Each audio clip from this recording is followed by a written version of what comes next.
Welcome to garam garam Bezawada రుచుల్లో ఈరోజు మనము చేపల కూర అండి. ఈరోజు మనము చేస్తున్నాము.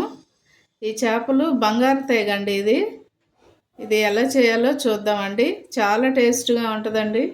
మీకు కూడా ఎక్కడైనా దొరికితే తప్పకుండా ట్రై చేయండి. చూడండి, ఇప్పుడు పచ్చిమిర్చి మనము సన్నగా కట్ చేసి పెట్టుకున్న పచ్చిమిర్చి, ఉల్లిపాయలు ఇవి చూడండి, అలాగే కరివేపాకు వేసుకుంటున్నామండి. చూడండి, ఉల్లిపాయలు వేగిపోయినాయి కదండి. ఇప్పుడు నేను అల్లం వెల్లుల్లి పేస్ట్ వేస్తున్నానండి.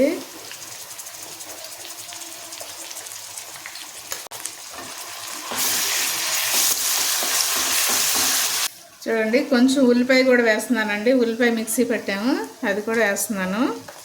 అది కూడా 2 స్పూన్లు ఫుల్గా వేసుకోండి.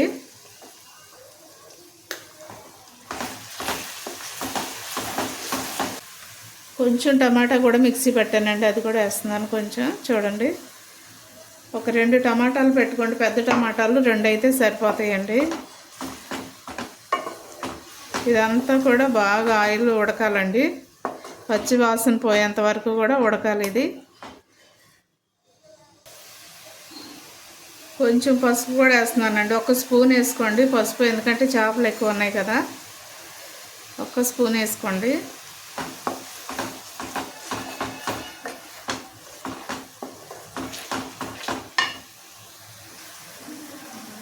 సాల్ట్ కూడా సరిపడినంత వేసుకోండి, చూసి వేసుకోండి.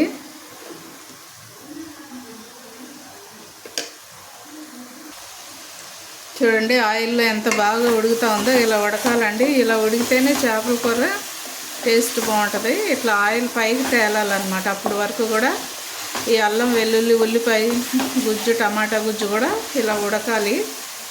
ఉడికితేనే బాగుంటుందండి. ఇప్పుడు నేను కారం వేసేసుకుంటున్నాను.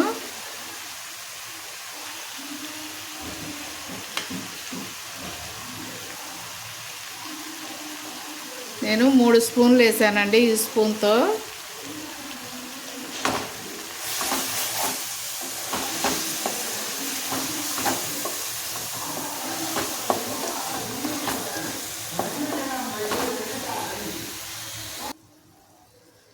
చూడండి, చింతపండు దాదాపుగా 150 గ్రాములు పడుతుందండి. చూసి వేసుకోండి. పులుపు చూడండి వేసుకునేటప్పుడు. చూడండి, ఇప్పుడు మనం చింతపండు పులుసు వేసుకుంటున్నామండి. చింతపండు ఇలాగ పులుసు తీసి పక్కన పెట్టుకొని అది వేసుకోండి. ఎందుకంటే చూసి వేసుకోండి. పులుపు ఒకసారి కలిపిన తర్వాత పులుపు సరిపోయిందో లేదో చూసుకొని, ఉప్పు సరిపోయిందో లేదో చూసి వేసుకోండి ఒకసారి.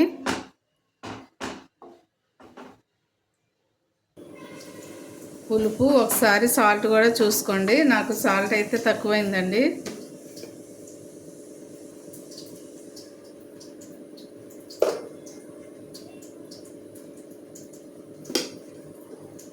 అలాగే పులుపు కూడా ఒకసారి చూసుకోండి.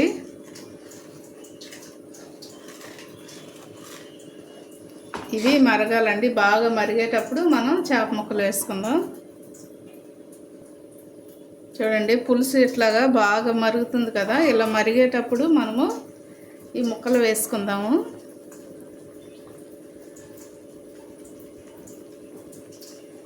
ఇవన్నీ కూడా దీనిలో వేసేసుకుందామండి.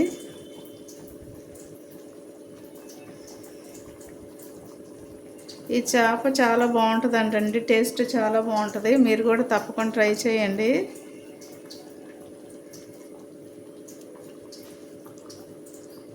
ఇవన్నీ కూడా ఇలా వేసేసుకుంటున్నామండి. పులుసు చక్కగా గ్రేవీగా వచ్చేంత వరకు కూడా మనము ఇలాగ మీడియంలో పెట్టి చక్కగా ఎగరనివ్వండి. పులుసు అలా మీడియంలో పెడితే ముక్కకి ఈ పులుసు, ఉప్పు అన్నీ పడతాయి, కారం పడతాయి కాబట్టి టేస్ట్ బాగుంటుంది.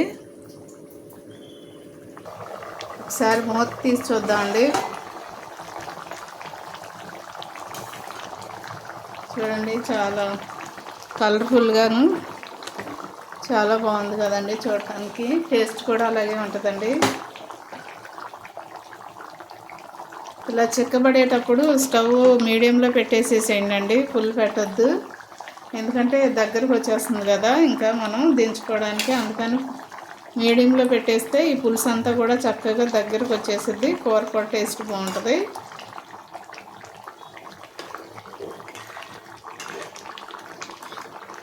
గరిటె పెట్టి మాత్రం తిప్పొద్దండి, ఎందుకంటే ముక్క అంతా కూడా విడిపోయి బాగోదు, చిన్న చిన్నగా ఇరిగిపోతుంది ముక్క అంతా కూడా.